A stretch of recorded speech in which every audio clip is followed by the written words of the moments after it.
أعوذ بالله من الشيطان الرجيم. بسم الله الرحمن الرحيم. إن الله يأمر بالعدل والإحسان وإيتاء ذي القربى وينهى عن الفحشاء والمنكر والبغي يعظكم لعلكم تذكرون. وأوفوا بعهد الله إذا عاهدتم ولا تنقضوا الأيمان بعد توكيدها وقد جعلتم الله عليكم كفيلا إن الله يعلم ما تفعلون. ولا تكونوا كالتي نقضت غزلها من بعد قوة أنكاثا تتخذون أيمانكم دخلا بينكم أن تكون أمة هي أربى من أمة إنما يبلوكم الله به وليبينن لكم يوم القيامة ما كنتم فيه تختلفون. ولو شاء الله لجعلكم أمة واحدة ولكن يضل من يشاء ويهدي من يشاء ولتسألن عما كنتم تعملون. ولا تتخذوا أيمانكم دخلا بينكم فتزل قدم بعد ثبوتها وتذوقوا السوء بما صددتم عن سبيل الله ولكم عذاب عظيم. ولا تشتروا بعهد الله ثمنا قليلا إنما عند الله وخير لكم إن كنتم تعلمون. ما عندكم ينفد وما عند الله باق ولنجزين الذين صبروا وجرهم بأحسن ما كانوا يعملون. من عمل صالحا من ذكر أو أنثى وهو مؤمن فلنحيينه حياة طيبة ولنجزينهم أجرا بأحسن ما كانوا يعملون. فإذا قرأت القرآن فاستعذ بالله من الشيطان الرجيم إنه ليس له سلطان على الذين آمنوا وعلى ربهم يتوكلون. إنما سلطانه على الذين تولونه والذين هم به مشركون. وإذا بدلنا آية مكان آية والله أعلم بما ينزل قالوا إنما أنت مفتر بل أكثرهم لا يعلمون. قل نزله روح القدس من ربك بالحق ليثبت الذين آمنوا وهدى وبشرى للمسلمين. ولقد نعلم أنهم يقولون إنما يعلمه بشر لسان الذي يلحدون إليه أعجمي وهذا لسان عربي مبين. إن الذين لا يؤمنون بآيات الله لا يهديهم الله ولهم عذاب أليم. إنما يفتري الكذب الذين لا يؤمنون بآيات الله وأولئك هم الكاذبون. ما كفر بالله من بعد إيمانه إلا من أكره وقلبه مطمئن بالإيمان ولكن شرح بالكفر صدرا فعليهم غضب من الله ولهم عذاب عظيم. ذلك بأنهم مستحبوا الحياة الدنيا على الآخرة وأن الله لا يهدي القوم الكافرين. أولئك الذين طبع الله على قلوبهم وسمعهم وأبصارهم أولئك هم الغافلون. لا جرم أنهم في الآخرة هم الخاسرون. ثم إن ربك للذين هاجروا من بعد ما فتنوا ثم جاهدوا وصبروا إن ربك من بعدها لغفور رحيم. يوم تأتي كل نفس تجادل عن نفسها وتوفى كل نفس ما عملت وهم لا يظلمون.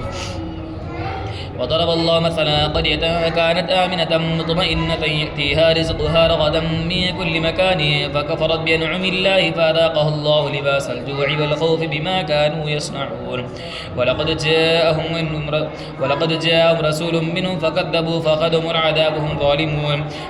فكلوا مما رزقكم الله حلالا طيبا واشكروا نعمة الله إن كنتم إياه تعبدون. إنما حرم عليكم الميتة والدم ولحم الخنزير وما أهل لغير الله به فمن اضطر غير باغ ولا عاد فإن الله غفور رحيم. ولا تقولوا لما تصف ألسنتكم الكذب هذا حلال وهذا حرام لتفتروا على الله الكذب إن الذين يفترون على الله الكذب لا يفلحون. متاع قليل ولهم عذاب أليم. وعلى الذين هادوا حرمنا ما قصصنا عليك من قبل وما ظلمناهم ولكن ظلموا أنفسهم ما ظلمناهم ولكن كانوا أنفسهم يظلمون. ثم إن ربك للذين عملوا السوء بجهالة ثم تابوا من بعد ذلك وأصلحوا إن ربك من بعدها لغفور رحيم. إن إبراهيم كان أمة قانتا لله حنيفا ولم يكن من المشركين شاكرا لنعمه اجتباه وهداه إلى صراط مستقيم وآتيناه في الدنيا حسنة وإنه في الآخرة لمن الصالحين. ثم أوحينا إليك أن اتبع ملة إبراهيم حنيفا وما كان من المشركين. إنما جعل السبت على الذين اختلفوا فيه وإن ربك لا يحكم بينهم يوم القيامة فيما كانوا فيه يختلفون. ادعوا إلى سبيل ربك بالحكمة والموعظة الحسنة وجادلهم بالتي هي أحسن إن ربك هو أعلم بما ضل عن سبيله وهو أعلم بالمهتدين. وإن عاقبتم فعاقبوا بمثل ما عوقبتم به ولئن صبرتم لهو خير للصابرين. واصبر وما صبرك إلا بالله ولا تحزن عليهم ولا تك في ضيق مما يمكرون إن الله مع الذين اتقوا والذين هم محسنون. بسم الله الرحمن الرحيم سبحان الذي أسرى بعبده ليلا من المسجد الحرام إلى المسجد الأقصى الذي باركنا حوله لنريه من آياتنا إنه هو السميع البصير. وآتينا موسى الكتاب وجعلناه هدى لبني إسرائيل ألا تتخذوا من دوني وكيلا ذرية من حملنا مع نوح إنه كان عبدا شكورا. وقضينا إلى بني إسرائيل في الكتاب لتفسدن في الأرض مرتين ولتعلن علوا كبيرا فإذا جاء وعد أولاهما بعثنا عليكم عبادا لنا أولي بأس شديد فجاسوا خلال الديار وكان وعدا مفعولا. ثم رددنا لكم الكرة عليهم وامددناكم بأموال وبنين وجعلناكم أكثر نفيرا إن أحسنتم أحسنتم لأنفسكم وإن أسأتم فلها فإذا جاء وعد الآخرة ليسوءوا وجوهكم وليدخلوا المسجد كما دخلوه أول مرة وليتبروا ما علوا تتبيرا. عسى ربكم أن يرحمكم وإن عدتم عدنا وجعلنا جهنم للكافرين حصيرا. إن هذا القرآن يهدي للتي هي أقوم يبشر المؤمنين الذين يعملون الصالحات أن لهم أجرا كبيرا وأن الذين لا يؤمنون بالآخرة أعتدنا لهم عذابا أليما. ويدعو الإنسان بالشر دعاءه بالخير وكان الإنسان عجولا. وجعلنا الليل والنهار آيتين فمحونا آية الليل وجعلنا آية النهار مبصرة لتبتغوا فضلا من ربكم ولتعلموا عدد السنين والحساب وكل شيء فصلناه تفصيلا. وكل إنسان ألزمناه طائره في عنقه ونخرج له يوم القيامة كتابا يلقاه منشورا اقرأ كتابك كفى بنفسك اليوم عليك حسيبا. من اهتدى فإنما يهتدي لنفسه وما ضل فإنما يضل عليها ولا تزر وازرة وزر أخرى وما كنا معذبين حتى نبعث رسولا. وإذا أردنا أن نهلك قرية أمرنا متر فيها ففسقوا فيها فحق عليها القول فدمرناها تدميرا. وكما أهلكنا من القرون من بعد نوح وكفى بربك بذنوب عباده خبيرا بصيرا. ما كان يريد العاجلة عجلنا له فيها ما نشاء لمن نريد ثم جعلنا له جهنم يصلاها مذموما مدحورا. ومن أراد الآخرة وسعى لها سعيها وهو مؤمن فأولئك كان سعيهم مشكورا. كلا نمد هؤلاء وهؤلاء من عطاء ربهم وما كان عطاء ربك محظورا. انظر كيف فضلنا بعضهم على بعض وللآخرة أكبر درجات وأكبر تفضيلا. لا تجعل مع الله إلها آخر فتقعد مذموما مخذولا. وقضى ربك ألا تعبدوا إلا إياه وبالوالدين إحسانا إما يبلغن عندك الكبر أحدهما أو كلاهما فلا تقل لهما أف ولا تنهرهما وقل لهما قولا كريما واخفض لهما جناح الذل من الرحمة وقل رب ارحمهما كما ربياني صغيرا. ربكم أعلم بما في نفوسكم إن تكونوا صالحين فإنه كان للأوابين غفورا. وآت ذا القربى حقه والمسكين وابن السبيل ولا تبذر تبذيرا إن المبذرين كانوا إخوان الشياطين وكان الشيطان لربه كفورا. وإما تعرضن عنهم ابتغاء رحمة من ربك ترجوها فقل لهم قولا ميسورا. ولا تجعل يدك مغلولة إلى عنقك ولا تبسطها كل البسط فتقعد ملوما محسورا. إن ربك يبسط الرزق لمن يشاء ويقدر إنه كان بعباده خبيرا بصيرا. ولا تقتلوا أولادكم خشية إملاق نحن نرزقهم وإياكم إن قتلهم كان خطأ كبيرا. ولا تقربوا الزنا إنه كان فاحشا وساء سبيلا. ولا تقتلوا النفس التي حرم الله إلا بالحق وما قتل مظلوما فقد جعلنا لوليه سلطانا فلا يسرف في القتل إنه كان منصورا. ولا تقربوا مال اليتيم إلا بالتي هي أحسن حتى يبلغ أشده وأوفوا بالعهد إن العهد كان مسؤولا. وأوفوا الكيل إذا كلتم وزنوا بالقسطاس المستقيم ذلك خير وأحسن تأويلا. ولا تقف ما ليس لك به علم إن السمع والبصر والفؤاد كل أولئك كان عنه مسؤولا. ولا تمشي في الأرض مرحا إنك لا تخرق الأرض ولا تبلغ الجبال طولا كل ذلك كان سيئه عند ربك مكروها. ذلك مما أوحى إليك ربك من الحكمة. ولا تجعل مع الله إلها آخر فتلقى في جهنم ملوما مدحورا. أفأصفاكم ربكم بالبنين واتخذ من الملائكة إناثا إنكم لتقولون قولا عظيما ولقد صرفنا في هذا القرآن ليذكروا وما يزيدهم إلا نفورا قل لو كان معه آلهة كما يقولون إذا لابتغوا إلى ذي العرش سبيلا سبحانه وتعالى عما يقولون علوا كبيرا تسبح له السماوات السبع والأرض ومن فيهن وإن من شيء إلا يسبح بحمده ولكن لا تفقهون تسبيحهم إنه كان حليما غفورا وإذا قرأت القرآن جعلنا بينك وبين الذين لا يؤمنون بالآخرة حجابا مستورا وجعلنا على قلوبهم أكنة أن يفقهوه وفي آذانهم وقرا وإذا ذكرت ربك في القرآن وحده ولوا على أدبارهم نفورا نحن أعلم بما يستمعون به إذ يستمعون إليك وإذ هم نجوى إذ يقول الظالمون إن تتبعون إلا رجلا مسحورا انظر كيف ضربوا لك الأمثال فضلوا فلا يستطيعون سبيلا وقالوا وإذا كنا عظاما ورفاتا أئنا لمبعوثون خلقا جديدا قل كونوا حجارة أو حديدا أو خلقا مما يكبر في صدوركم فسيقولون من يعيدنا قل الذي فطركم أول مرة فسينغضون إليك رؤوسهم ويقولون متاه قل عسى أن يكون قريبا يوم يدعوكم فتستجيبون بحمده وتظنون إن لبثتم إلا قليلا وقل لعبادي يقولوا الذي هي أحسن إن الشيطان ينزغ بينهم إن الشيطان كان للإنسان عدوا مبينا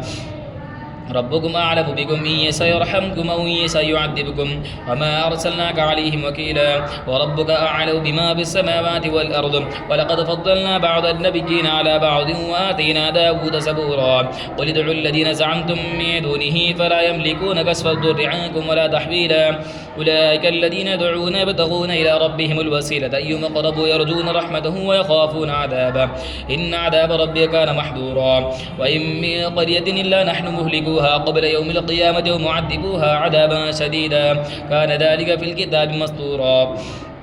وما منعنا أن نرسل بالآيات إلا كذب بها الأولون وآتينا ثمود الناقة مبصرة فظلموا بها وما نرسل بالآيات إلا تخويفا وإذا قلنا لك إن ربك أحاط بالناس وما جعلنا الرؤيا التي يريناك إلا فتنة للناس والشجرة الملعونة في القرآن ونخوفهم فما يزيدهم إلا طغيانا كبيرا وإذ قلنا للملائكة اسجدوا لآدم فسجدوا إلا إبليس قال أسجد لمن خلقت طينا قال أرأيتك هذا الذي كرمت علي لئن أخرتني إلى يوم القيامة لأحتنكن ذريته إلا قليلا قال اذهب فما تبعك منهم فإن جهنم جزاؤهم جزاء موفورا واستفزز من استطعت منهم بصوتك واجلب عليهم بخيلك ورجلك وشاركهم في الأموال والأولاد وعدهم وما يعدهم الشيطان إلا غرورا إن عبادي ليس لك عليهم سلطان وكفى بربك وكيلا ربكم الذي يزي لكم الفلك في البحر لتبتغوا من فضله إنه كان بكم رحيما وإذا مسكم الضر في البحر ضل ما تدعون إلا إياه فلما نجاكم إلى البر أعرضتم وكان الإنسان كفورا أفأمنتم أن يخسف بكم جانب البر أو يرسل عليكم حاصبا ثم لا تجدوا لكم وكيلا أفأمنتم أن يعيدكم فيه تارة أخرى فيرسل عليكم قاصفا من الريح فيغرقكم بما كفرتم ثم لا تجدوا لكم علينا به تبيعا ولقد كرمنا بني آدم وحملناهم في البر والبحر ورزقناهم من الطيبات وفضلناهم على كثير ممن خلقنا تفضيلا يوم ندعو كل أناس بإمام فمن أوتي كتابه بيمينه فأولئك يقرؤون كتابهم ولا يظلمون فتيلا وما كان في هذه أعمى فهو في الآخرة أعمى وضل سبيلا وإن كادوا ليفتنونك عن الذي يوحينا إليك لتفتري علينا غيره وإذا لاتخذوك خليلا ولولا أن ثبتناك لقد كدت تركن إليهم شيئا قليلا إذا لذقناك ضعف الحياة وضعف الممات ثم لا تجد لك علينا نصيرا وإن كادوا ليستفزونك من الأرض ليخرجوك منها وإذا لا يلبثون خلافك إلا قليلا سنة ما قد أرسلنا قبلك من رسلنا ولا تجد لسنتنا تحويلا أقم الصلاة لدلوك الشمس إلى غسق الليل وقرآن الفجر إن قرآن الفجر كان مشهودا ومن الليل فتهجد به نافلة لك عسى أن يبعثك ربك مقاما محمودا وقل رب ادخلني مدخل صدق واخرجني مخرج صدق واجعل لي من لدنك سلطانا نصيرا وقل جاء الحق وزهق الباطل إن الباطل كان زهوقا وننزل من القرآن ما هو شفاء ورحمة للمؤمنين ولا يزيد الظالمين إلا خسارا وإذا أنعمنا على الإنسان أعرض ونأى بجانبه وإذا مسه الشر كان يئوسا قل كل يعمل على شاكلته فربكم أعلم بمن هو أهدى سبيلا ويسألونك عن الروح قل الروح من أمر ربي وما أوتيتم من العلم إلا قليلا ولئن شئنا لنذهبن بالذي يوحينا إليك ثم لا تجد لك به علينا وكيلا إلا رحمة من ربك إن فضله كان عليك كبيرا قل لئن اجتمعت الإنس والجن على أن يأتوا بمثل هذا القرآن لا يأتون بمثله ولو كان بعضهم لبعض ظهيرا ولقد صرفنا للناس في هذا القرآن من كل مثل فأبى أكثر الناس إلا كفورا وقالوا لن نؤمن لك حتى تفجر لنا من الأرض ينبوعا أو تكون لك جنة من نخيل وعنب فتفجر الأنهار خلالها تفجيرا أو تسقط السماء كما زعمت علينا كسفا أو تأتي بالله والملائكة قبيلا أو يكون لك بيت من زخرف أو ترقى في السماء ولن نؤمن لرقيك حتى تنزل علينا كتابا نقرأه قل سبحان ربي هل كنت إلا بشرا رسولا وما منع الناس أن يؤمنوا إذ جاءهم الهدى إلا قالوا وبعث الله بشرا رسولا قل لو كان في الأرض ملائكة يمشون مطمئنين لنزلنا عليهم من السماء ملكا رسولا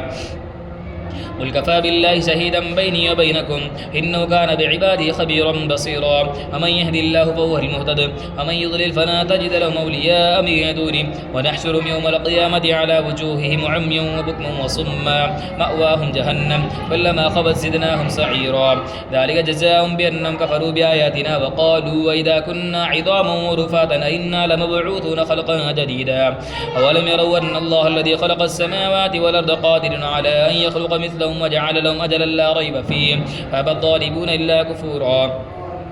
قل لو أنتم تملكون خزائن رحمة ربي إذا لامسكتم خشية الإنفاق وكان الإنسان قتورا ولقد آتينا موسى 9 آيات بينات فاسأل بني إسرائيل إذ جاءهم ولقد آتينا موسى 9 آيات بينات فاسأل بني إسرائيل إذ جاءهم فقال له فرعون إني لأظنك يا موسى مسحورا قال لقد علمت ما أنزل هؤلاء إلا رب السماوات والأرض بصائر وإني لأظنك يا فرعون مثبورا فأراد أن يستفزهم من الأرض فأغرقناه ومن معه جميعا وقلنا من بعده لبني إسرائيل اسكنوا الأرض فإذا جاء وعد الآخرة جئنا بكم لفيفا وبالحق أنزلناه وبالحق نزل وما أرسلناك إلا مبشرا ونذيرا وقرآنا فرقناه لتقرأه على الناس على مكث ونزلناه تنزيلا قل آمنوا به أو لا تؤمنوا إن الذين أوتوا العلم من قبله إذا يتلى عليهم يخرون للأذقان سجدا ويقولون سبحان ربنا إن كان وعد ربنا لمفعولا ويخرون للأذقان يبكون ويزيدهم خشوعا قل ادعوا الله وادعوا الرحمن أيما تدعوا فله الأسماء الحسنى ولا تجهر بالصلاة ولا تخافت بها وابتغ بين ذلك سبيلا ولا تجهر بصلاتك ولا تجهر وقل الحمد لله الذي لم يتخذ ولدا ولم يكن له شريك في الملك ولم يكن له ولي من الذل وكبره تكبيرا بسم الله الرحمن الرحيم الحمد لله الذي أنزل على عبده الكتاب ولم يجعل له عوجا قيما لينذر بأسا شديدا من لدنه ويبشر المؤمنين الذين يعملون الصالحات أن لهم أجرا حسنا ماكثين فيه أبدا وينذر الذين قالوا اتخذ الله ولدا ما لهم به من علم ولا لآبائهم كبرت كلمة تخرج من أفواههم إن يقولون إلا كذبا فلعلك باخع نفسك على آثارهم إن لم يؤمنوا بهذا الحديث أسفا إنا جعلنا ما على الأرض زينة لها لنبلوهم أيهم أحسن عملا وإنا لجاعلون ما عليها صعيدا جرزا أم حسبت أن أصحاب الكهف والرقيم كانوا من آياتنا عجبا إذا والفتية إلى الكهف فقالوا ربنا آتنا من لدنك رحمة وهيئ لنا من أمرنا رشدا فضربنا على آذانهم في الكهف سنين عددا ثم بعثناهم لنعلم أي الحزبين أحصى لما لبثوا أمدا نحن نقص عليك نبأهم بالحق إنهم فتية آمنوا بربهم وزدناهم هدى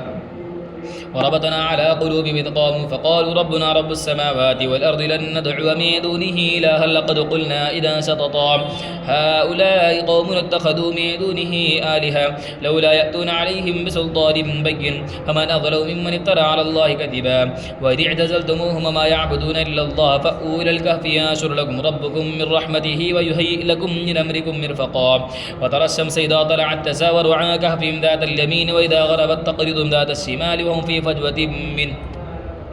ذلك من آيات الله ومن يهد الله فهو المهتد ومن يضلل فلا تجد له وليا مرشدا وتحسبهم أيقاظا وهم رقود ونقلبهم ذات اليمين وذات الشمال وكلبهم باسط ذراعيه بالوصيد لو اطلعت عليهم لوليت منهم فرارا ولملئت منهم رعبا وكذلك بعثناهم ليتساءلوا بينهم قال قائل منهم كم لبثتم قالوا لبثنا يوما أو بعض يوم قالوا ربكم أعلم بما لبثتم فبعثوا أحدكم بورقكم هذه إلى المدينة فلينظر أيها أزكى طعاما فليأتكم برزق منه وليتلطف ولا يشعرن بكم أحدا إنهم يظهروا عليكم يرجموكم أو يعيدوكم في ملتهم ولا تفلحوا إذا أبدا وكذلك عثرنا عليهم يعلموا أن وعد الله حق وأن الساعة لا ريب فيها إذ يتنازعون بينهم أمرهم فقالوا ابنوا عليهم بنيانا ربهم أعلم بهم قال الذين غلبوا على أمرهم لنتخذن عليهم مسجدا سيقولون ثلاثة رابعهم كلبهم ويقولون خمسة سادسهم كلبهم رجما بالغيب ويقولون سبعة وثامن كلبهم قل ربي أعلم بعدتهم ما يعلمهم إلا قليل فلا تمار فيهم إلا مراء ظاهرا ولا تستفت فيهم منهم أحدا ولا تقولن لشيء إني فاعل ذلك غدا إلا أن يشاء الله واذكر ربك إذا نسيت وقل عسى أن يهديني ربي لأقرب من هذا رشدا ولبثوا في كهفهم 300 سنين وازدادوا 9 قل الله أعلم بما لبثوا له غيب السماوات والأرض أبصر به وأسمع ما لهم من دونه من ولي ولا يشرك في حكمه أحدا واتل ما أوحي إليك من كتاب ربي لا مبدل لكلماته ولا تجد من دونه ملتحدا واصبر نفسك مع الذين يدعون ربهم بالغداة والعشي يريدون وجهه ولا تعد عيناك عنهم تريد زينة الحياة الدنيا ولا تدع من أغفلنا قلبه عن ذكرنا واتبع هواه وكان أمره فرطا وقل الحق من ربكم فما شاء فليؤمن وما شاء فليكفر إنا أعتدنا للظالمين نارا أحاط بهم سرادقها وإن يستغيثوا يغاثوا بماء كالمهل يشوي الوجوه بئس الشراب والساءت مرتفقا إن الذين آمنوا وعملوا الصالحات إنا لا نضيع أجر من أحسن عملا أولئك لهم جنات عدن تجري من تحتهم الأنهار يحلون فيها من أساور من ذهب ويلبسون ثيابا خضرا من سندس واستبرق متكئين فيها على الأرائك نعم الثواب وحسنت مرتفقا وضرب لهم مثل الرجلين جعلنا لأحدهما جنتين من أعناب وحففناهما بنخل وجعلنا بينهما زرعا كلتا الجنتين آتت أكلها ولم تظلم منه شيئا وفجرنا خلالهما نهرا وكان له ثمر فقال لصاحبه وهو يحاوره أنا أكثر منك مالا وأعز نفرا ودخل جنته وهو ظالم لنفسه قال ما أظن أن تبيد هذه أبدا وما أظن الساعة قائمة ولئن رددت إلى ربي لأجدن خيرا منها منقلبا قال له صاحبه وهو يحاوره وكفرت بالذي خلقك من تراب ثم من نطفة ثم سواك رجلا لكن هو الله ربي ولا أشرك بربي أحدا ولولا إذ دخلت جنتك قلت ما شاء الله لا قوة إلا بالله إن ترني أنا أقل منك مالا وولدا فعسى ربي أن يؤتيني خيرا من جنتك ويرسل عليها حسبانا من السماء فتصبح سعيدا زلقا أو يصبح ماؤها غورا فلا تستطيع له طلبا وأحيط بثمره فأصبح يقلب كفيه على ما آنفق فيها وهي خاوية على عروشها ويقول يا ليتني لم أشرك بربي أحدا ولم تكن له فئة ينصرونه من دون الله وما كان منتصرا هنالك الولاية لله الحق وخير ثوابا وخير عقبا واضرب لهم مثل الحياة الدنيا كماء أنزلناه من السماء فاختلط به نبات الأرض فأصبح هشيما تذروه الرياح وكان الله على كل شيء مقتدرا المال والبنون زينة الحياة الدنيا والباقيات الصالحات خير عند ربك ثوابا وخير أملا ويوم نسير الجبال وترى الأرض بارزة وحشرناه فلم نغادر منهم أحدا